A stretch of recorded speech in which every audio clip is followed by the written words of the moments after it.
Now that's significant. The Market Research Podcast. Hello and welcome to the Now That's Significant podcast. I'm Geoff Lowe, Chair of the Research Association of New Zealand, and I'm a Director at Infotools.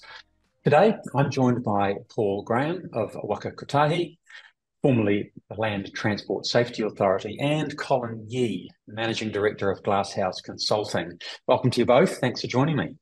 Good morning, Geoff. Thanks, Geoff.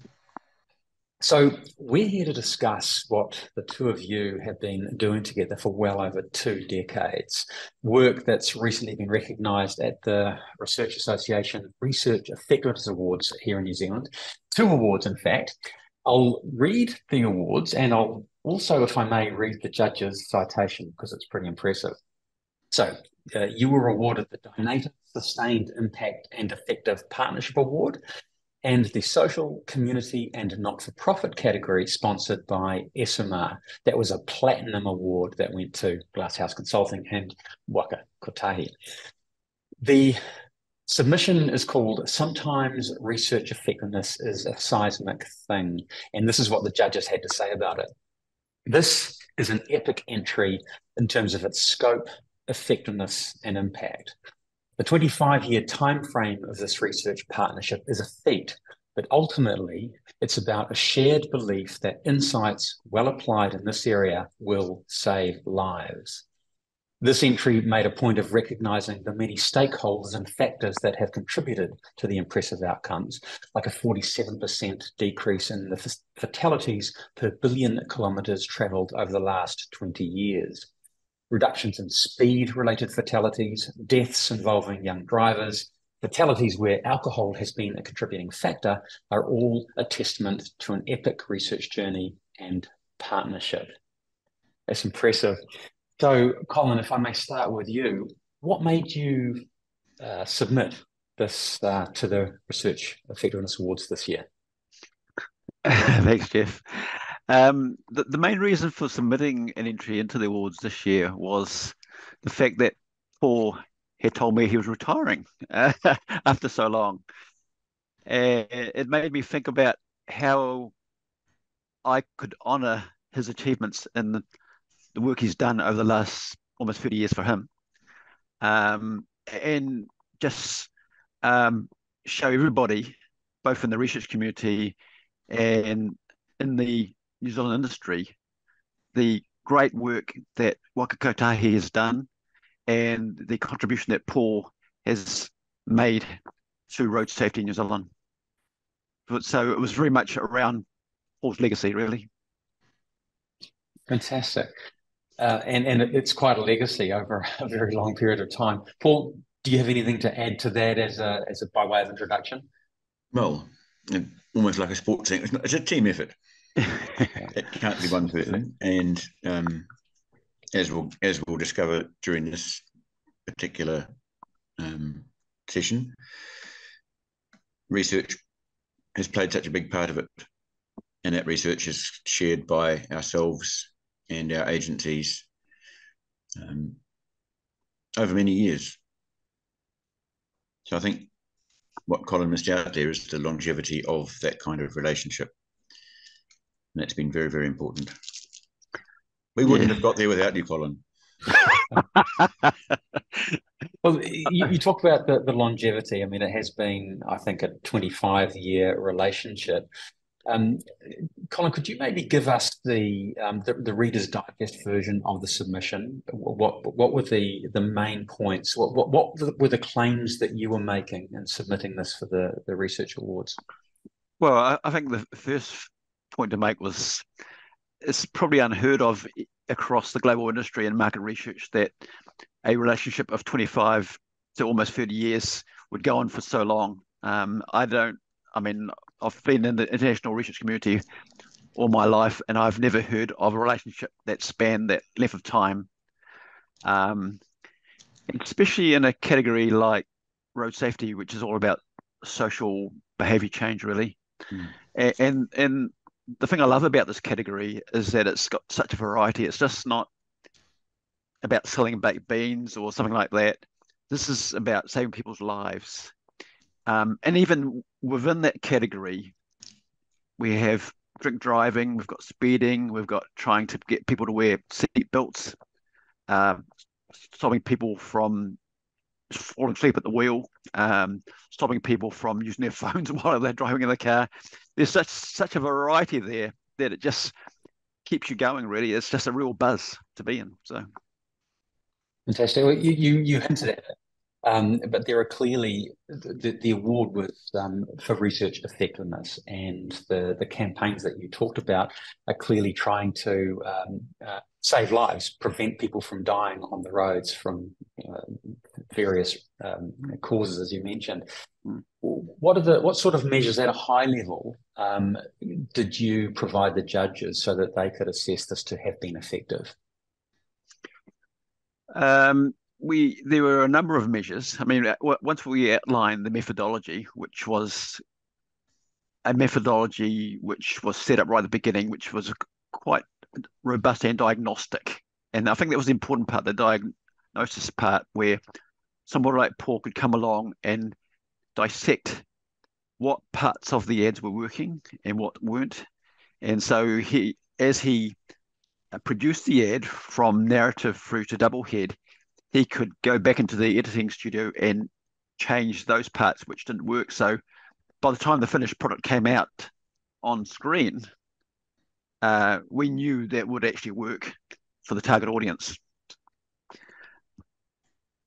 And clearly, Paul, you had a role to play, a really key role in making sure that everything worked. What was it that that had to happen to make sure that the research that Colin's team has been involved in had the impact that it needed to have in the campaigns? I think it goes back to once we had identified who we're trying to reach. And I suppose there's a point there that in the road safety game, our target group is actually a small proportion of the population. Most people actually behave correctly. So we're targeting smallish groups, 5-10% of the population at most. So getting the understanding of where those people are at, what their thoughts, feelings, fears, attitudes are all about, that's very important. That's what we had to determine either through our own research or go back to market research and find out more and more in depth about these people. So we use that to do the qualitative work in the first place, to test concepts on them, to retest post-production work on that same audience, not the same people, but the same approach, to make absolutely sure that the messages we're trying to get across, we're reaching the kind of people we're trying to reach. I think those are the critical aspects of that. A little birdie told me that you might have been at, was it every single shoot for every campaign over the course of this period, Paul? Is that true? Not every shoot. I mean, some of the ones in the beginning, we didn't put the research, the scientist side in there, but we typically had somebody there, usually myself, sometimes one of my colleagues. But yes, we would have that on set so that same knowledge of the audience could be exchanged with the production crew as well as the advertising team. And it helped because it meant we didn't fall into traps, creative traps, that flights of genius could actually be restricted by a bit of actual audience knowledge and research there. You mentioned creative there, and I know that historically there sometimes can be tension between creative and the advertising industry and data from researchers. Have you ever hit up against tension between creative and the truth as revealed by the data? Yes, most of the time, I'd say. They wouldn't be creatives otherwise. They would just be technicians. But no, we admired and appreciated the creative side of the business, which yes had to be tempered by reality sometimes. But you know, you've got to let them off the leash as well. Mm-hmm. Colin, was there ever a point where yes, we've had fights. Yes, so a line that had to be drawn at some stage, I guess. Yes. Yeah, and in fact, occasionally we would concede. Okay, let it go. Let's see what happens. Generally, it didn't lead to the right result, but almost to keep the relationships working really well, you had to let everyone have their lead. We would disagree with Colin sometimes and Jack about what the information was telling us. Colin was always right, however. It's disappointing. because the market research side gives us what the people say, and exactly my stats and data tell me what the numbers say, and you have to balance those things as well. I think creatives would say what's going to work, and we would. I think the one thing is that Paul sees the bigger picture. I mean, because he's there on the ground every day, and he's interacting with different departments within Waka Kotahi, whether it's people who make the roads safer, the police, etc. He has the big picture and can see where all the different parts of the factory fit in together, really. And so the research was only one part of that. So all I could do was provide the voices of the punter, really. And it was up to Paul to really see how it all fitted together. It sounds to me as if this is a genuine merge of art and science. So the science from the data, Colin, that you and your team are putting together, and the art from the creatives. Am I seeing that right? Is this art plus science that came up with such an effective? Yeah. I think that's a good analogy. Summary. Yeah. I mean, I imagine the creatives actually, at some stage, they must have lent heavily on your experience, Colin, from the research, I would have thought. Well, quite often the agency and the creators would actually go and do their own research as well. But Paul would always come back to us to really get an independent viewpoint, really, which was important, I think. But as Paul said, it is important for the creators to have that free reign as well. Otherwise, you obviously restrain their creativity. So, a lot of the audience watching this will be researchers or people who have a real interest in research. And one of the questions I bet that they would want answered, so I'm going to ask it, is this has been such a long relationship, and anybody watching the industry for so long would say that there's been a lot of change. Colin, is there anything fundamental that has changed in the way that the research is done from the early days 25 years ago to today? I think the beauty of this campaign and relationship that we've had is that the actual methodology didn't change over time. But it was the fact that we regularly visited the different target audiences and brought new insights to Paul about what was actually changing. Because we've got to remember that because it went on for so long, the target audience grew up with the campaign. Mm-hmm. So it became even more difficult for us to find ways of trying to tap into their fears and motivations.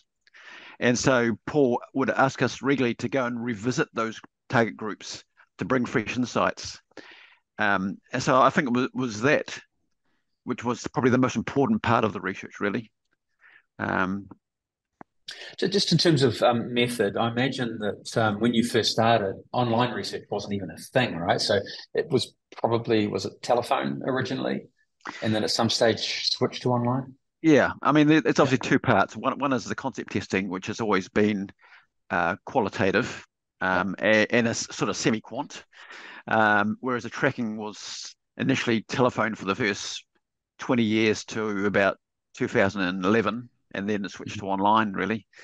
And I don't think the methodology really brought anything new to the insights part of it. It was just a more efficient way of collecting data, really. So, Paul, you might have a view on that. So, yeah, a couple of things. Remember that when the slow shift to online, and I made sure it was a slow shift to online interviewing occurred, we were very careful to keep both phone tracking and online tracking running in parallel to try and find out where the new biases were. And there are new biases in an online survey compared to a phone survey.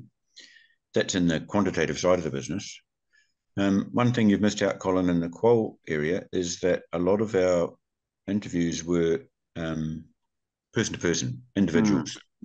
So we're getting from the interviewers some of the experience of the interviewees in their home environment, which is often quite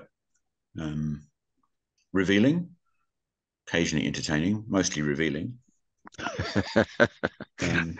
Particularly because we're dealing with a lot of subjects that are at the rough end of the social world. So people who drink and drive, people who take drugs and drive, people who work horrible shifts and get fatigued.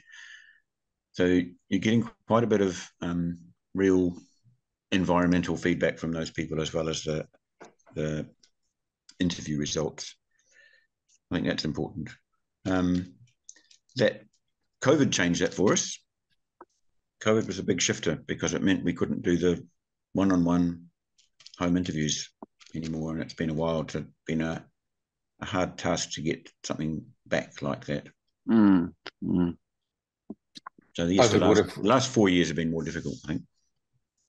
COVID would have also reduced the number of people on the roads for a little while as well, which would have in itself reduced the issue. The road toll dropped by about 10%. Right. So a surprising number of people were still on the road and still being killed and seriously injured, even during COVID. Look, since you've mentioned an external factor, so obviously that there's certainly the judges agree that the research, as it influenced the campaigns, has had an impact on reducing the road toll over the years. But in the submission, you make the point that it is only one of a multitude of areas. What other influences on reducing the road toll are there, and where do you think the research sits in the hierarchy of those influences? That's me. Yeah, right up there, because and we chatted about this earlier, that they're all connected. So the fact that we might be able to put median barriers on a road to prevent head-on collisions is only possible because you've persuaded the public that that's a better thing to do than allowing those head-on collisions to take place at high speed, or you have to trade that off with reduced speed so that the collisions aren't as serious. Understanding where the public's at on those subjects is all part of this whole research work. So it feeds into the advertising and messaging. It feeds back into the regulatory and engineering side of the business as well. It allows us to inform and be informed by, say, police about how their activities are being received. People don't like being stopped. So how do we make that an acceptable thing? You know, the police are there to trying to sell that idea that the police are there to save lives rather than to just harass otherwise innocent citizens. So an interesting point that you made there, that the research actually informed decisions and actions independent of the campaigns, the TV campaigns that we all know because we see them. I don't remember seeing booze buses before, back in the 90s. Is that an outcome of the research that's been done here, indirectly or directly? Now, the booze buses came because we wanted to. We were looking at what was happening in Australia, and they were doing far better than us in terms of reducing road deaths and serious injuries. And some of their tactics we didn't have in New Zealand, which were fully equipped booze buses, for instance. So they were introduced to New Zealand in the mid-90s, 96, 97. We had to build an advertising campaign around that to try and sell the idea that these things are going to exist, you're going to encounter them, this is why they're here, this is what they'll do. Some of the ads, in fact, were quite educational rather than telling people off, this is what will happen when you meet a booze bus. So that was a decision that engendered some advertising to come with it rather than the other way around. New Zealand needed to try new things. Let's try this. But then once you've got the speed cameras and the booze buses in the country. You've now got to sell them to our driving public. It's really the genesis of the whole business. Back in the mid-90s is when we all started with this. And did it start with, was an inspiration that came from across the Tasman? You mentioned Victoria, I think. Was that where this started, or did it come up independently and we just happened to see that they were doing it too? This is taking me back to before I was so sparsely haired. Of course, we were looking at what was happening in the rest of the world. You know, New Zealand had a big problem with road safety at the time. And we were looking at where was it working well. Parts of Australia were doing a really good job. Parts of the UK were doing a good job. The Australians are next door. So, in bringing their ideas to New Zealand was a very sensible approach. And we could talk to people quite easily across the ditch about how that was working. And that involved both a ramped up police presence,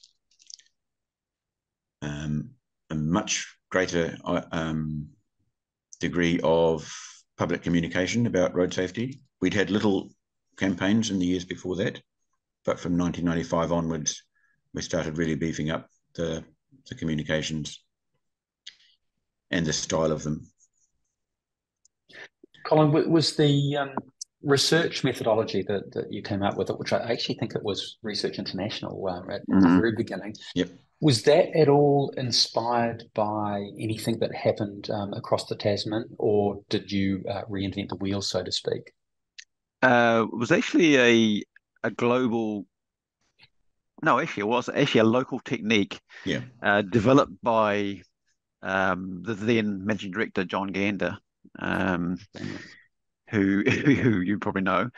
And he was very interested in, obviously, methodologies per se. And he just thought, how could we marry qualitative and quantitative techniques together to produce a technique which would be really diagnostic for a client when we do concept testing. And so he developed a product called cognitive response analysis. And it was all about measuring self-relevance from a respondent. And it had to be one-on-one interviews, because the way that people respond and react to advertising when you're watching TV, it's very much a personal decision and a personal, the way you watch it is very personal to you, because depending on your upbringing and background and all the influences that you have on your life, the way you receive that data is interpreted differently per person. And so this technique was based around that idea that if we did one-on-one interviews and we could drill down on the responses that respondent gave us, then we could actually provide diagnostic information back to the client to how to change a particular concept or idea. And it's been very successful. They ended up picking it up globally around the world in the RI network. Fantastic. So, yeah. I was just about to ask, maybe the Aussies picked it up, but the rest of the world did too, huh? Yeah. That's fantastic. Mm. Now, you mentioned I want to get into the effectiveness and the measures that what you mentioned briefly earlier, Colin, the measures by which we know that this has been an effective series of campaigns over such a long period of time. What was how many people did we expect to die on our roads prior to the campaign, and how does that compare with what we can expect today?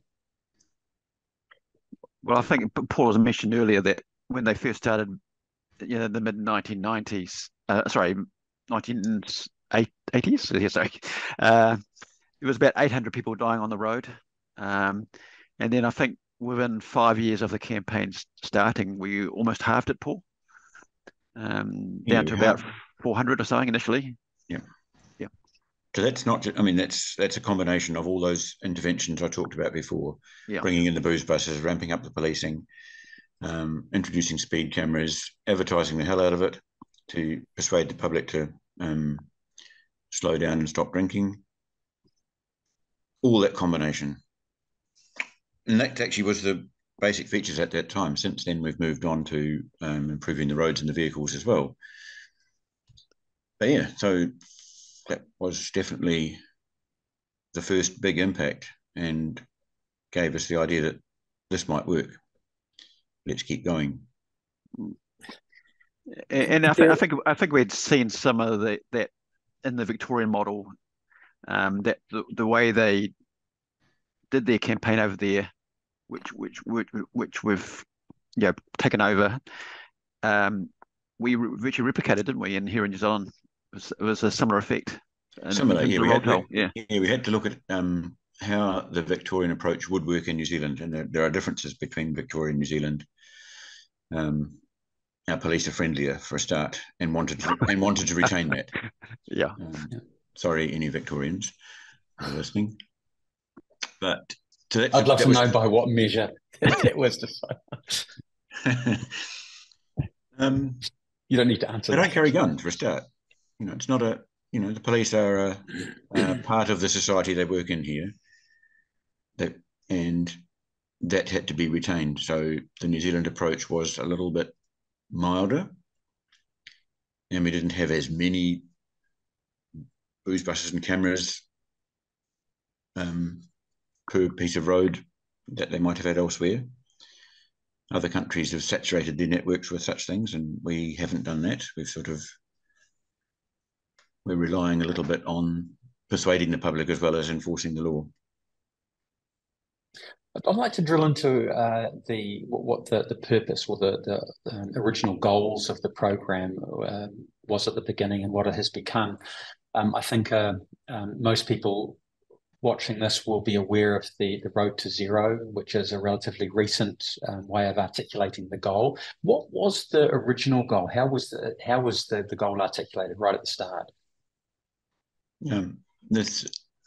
It goes back to our various road safety strategies. We've had, I think, 3 or 4 sort of 10-year strategies or strategic plans about what we're trying to achieve. So we've had things like reduce deaths down to 300 and something in the previous 10 years to this one. The current strategy is to get across the idea that no deaths are acceptable. So we should be designing our systems, designing our networks, vehicles, and driving towards the idea that you should not be killed or seriously injured if you're on the road, which is what the zero philosophy is about. There is a bit of a philosophical contrast there in the way that you would say a road to zero, which requires us to believe that there is actually a credible path to zero road deaths, or the way you just put it then, which is, I think no death is acceptable on the road. No death is acceptable. Is there a debate about how that should be, how we should be positioning this goal philosophically? It's a worldwide thing, so it's not just us that's doing this. This has come out of the Northern Europeans starting to realise that in the area of land transport, people shouldn't be killed just because they're using the road network. Yes, of course, there's going to be debates because a lot of that whole approach requires people to change some fundamental ways they do things. We had a good example a while ago, and again, it was an Australian one, in which they were designing a road, a bypass. And the engineers had put in, well, that this road should be worth about, only about 30 people a year will be killed on this road. And back came, why should anyone be killed on that road? Why can't you design the road better? Which is that whole philosophical approach. You don't design your car with a 5% chance that you'll die every time you drive it. You design your car so that you won't be killed. It's that kind of philosophical approach. That's what's behind Road to Zero. It's not about some magic zero number. It's you should be pretty damn certain you're going to achieve your journeys every time you take them. Same as on a plane. You don't design a plane that only 5% of them will fall out of the sky. Well, just pushing that philosophical argument a little further, we could completely eliminate road deaths by reducing the speed that everybody travels to 20 kilometres an hour, but we don't do that. In other words, we're prepared to accept a certain risk of driving on the roads because we want to get places fast. Is there an inherent trade-off in all of these decisions that we need to be aware of, and does the research inform that?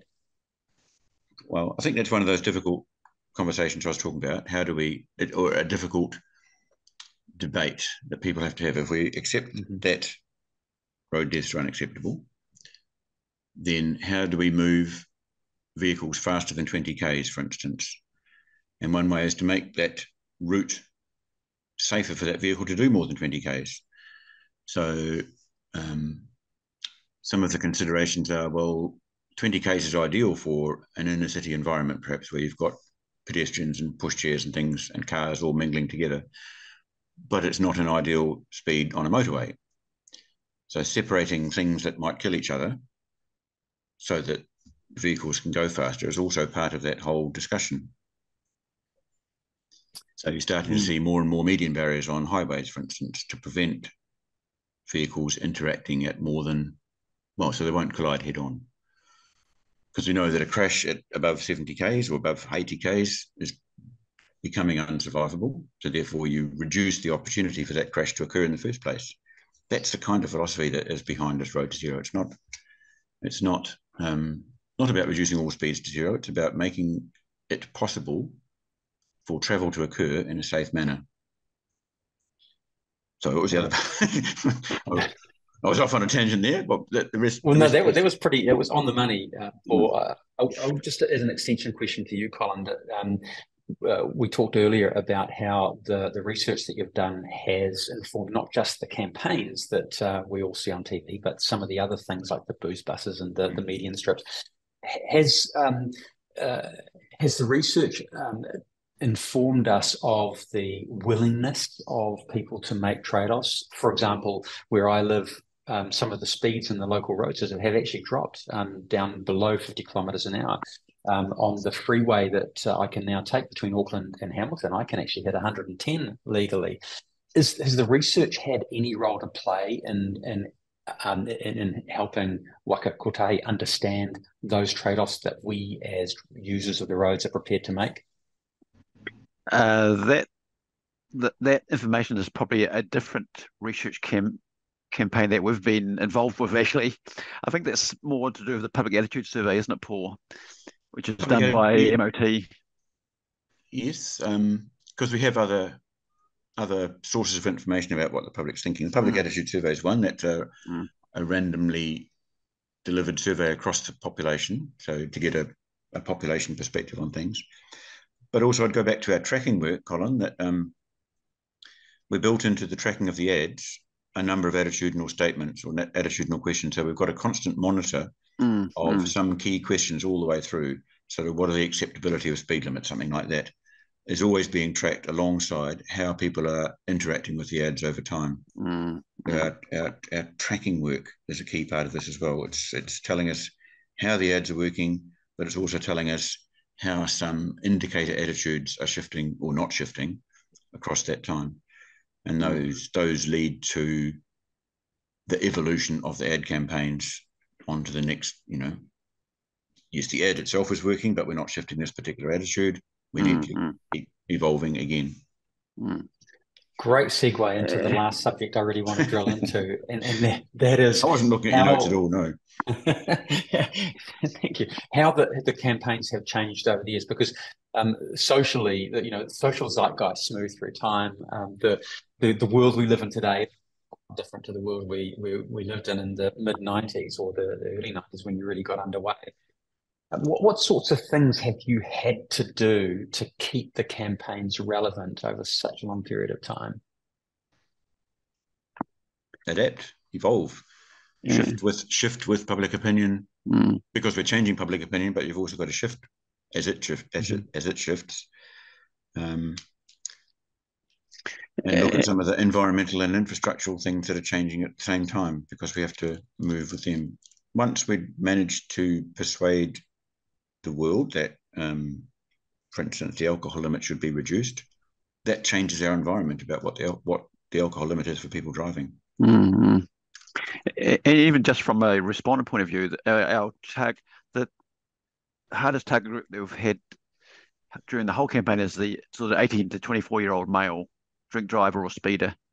And so that group who are getting older all the time, we're getting a new fresh audience through. Mm-hmm. And so because they've been brought up by the existing campaign, we've got to come up with fresh ways of how to tap into their core fears and look at their behaviours and motivations, etc. And then obviously from that, the creative team has to come up with new ideas of how to change their behaviour through advertising. Just sort of a question that I hadn't thought of before, and that is there a longitudinal aspect to the research, Colin? Have you been following a cohort through the years? No. You mean the same cohort through the different generations? Whether it's the same individuals or just a group. You mentioned 20 to 24-year-old male drinkers, speeders. Yeah, I think the short answer is no, Paul. We haven't followed them through their age life cycle at all. But I think there are other studies that do that. The university studies have a couple of those going. Mm.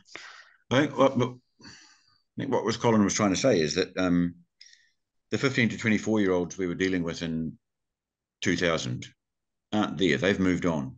Yeah. So the 15 to 24-year-olds in 2020 were born post the campaign. So the campaign had started by the time they were born. They're much better drivers. The young driver now is a much better driver than we had 20, 25 years ago. So we're actually dealing with a better young person who doesn't drink and drive so much because they don't. That's the limit is 0 for them. Our core target group has actually shifted a bit older to the mid-20s now. So a lot of our new work targets them rather than teenagers and kids. That's some of the long-term evolution that we've seen. And it does change how you have to reach them, what sort of messages.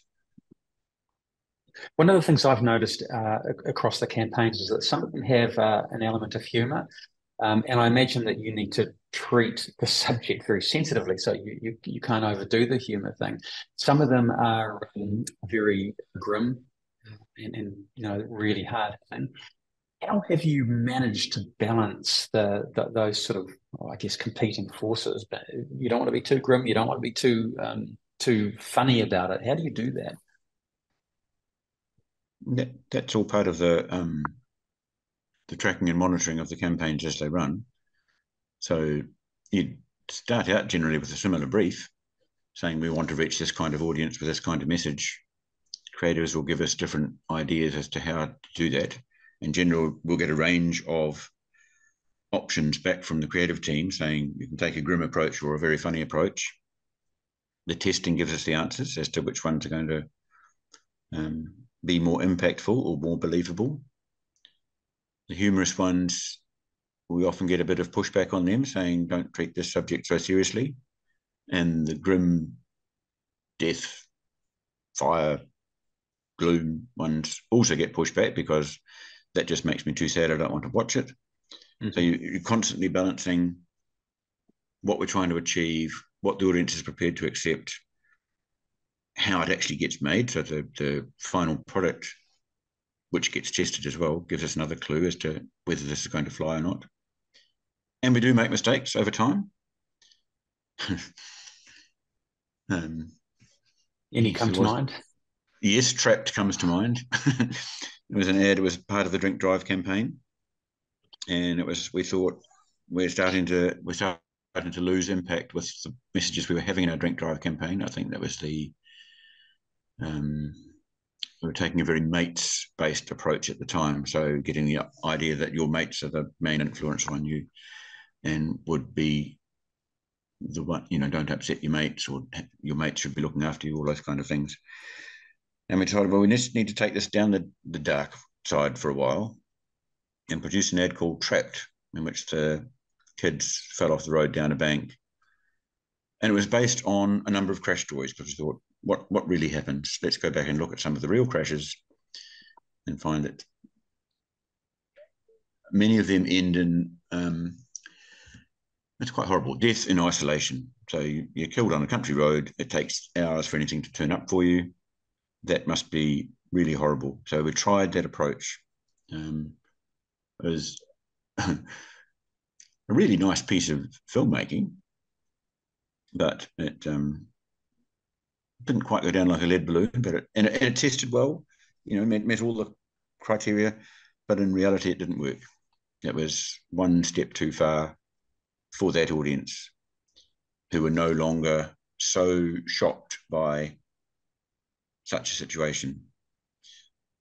You were talking earlier about, sorry, that reminds you, talking earlier about some of the long-term changes that we've come across. One is the online entertainment video type world. So the kind of images we could show in the 90s and 2000s don't have that same impact now, because I see it all the time.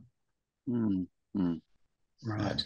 We didn't have that when we started, and it's quite a shift. So some of the ways you portray the consequences of a crash just aren't as impactful now as they might have been before.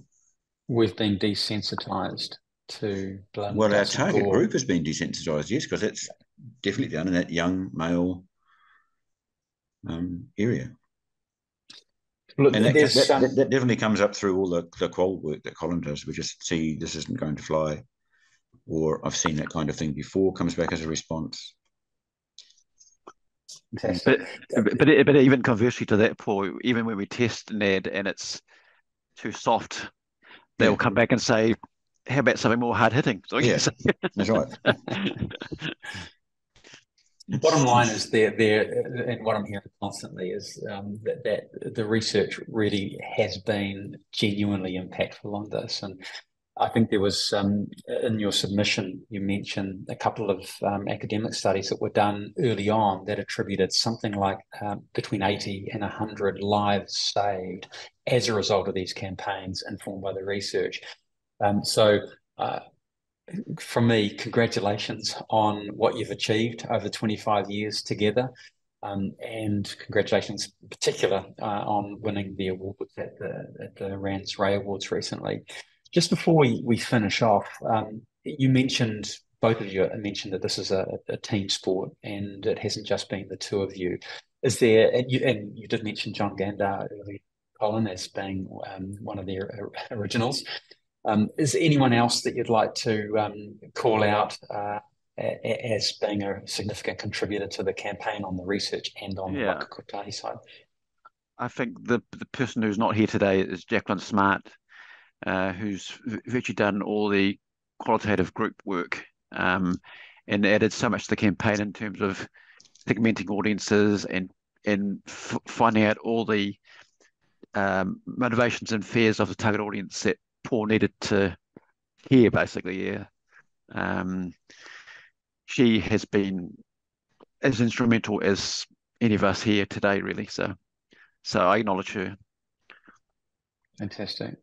I mean, I'd throw in that when it comes to the client side, we're run by an advertising manager, Rachel Prince, who's been our main driver in that area for many, many years now. I am merely the hired scientist that tries to advise her, but she's got that role of balancing what the researchers are saying, what the client, what the organisation's saying, what the ad agencies are saying, and finding the right path through all of that. So yeah, there are other really key people in this, and I suppose we should say the creative directors like Bridget Alkemer at Clemenger, and we mustn't forget Linda Major. Yes. Who's the main agency suit that we've had for many, many years. Yeah. Similarly long part of the relationship, yes. I was aware as I was asking that question that as soon as you start naming people, there's bound to be somebody that you'll remember just as we finish. Those are the people. Yes. Linda, Jacqueline, yeah. Fantastic. I think it's really worth, just reinforcing how much this is a team over the years. And once again, thank you so much again for joining me, and congratulations for a wonderful body of work over such a long period of time. Thank you. And with that, we'll close off this webinar and podcast. Thanks, guys. Thank you, Geoff.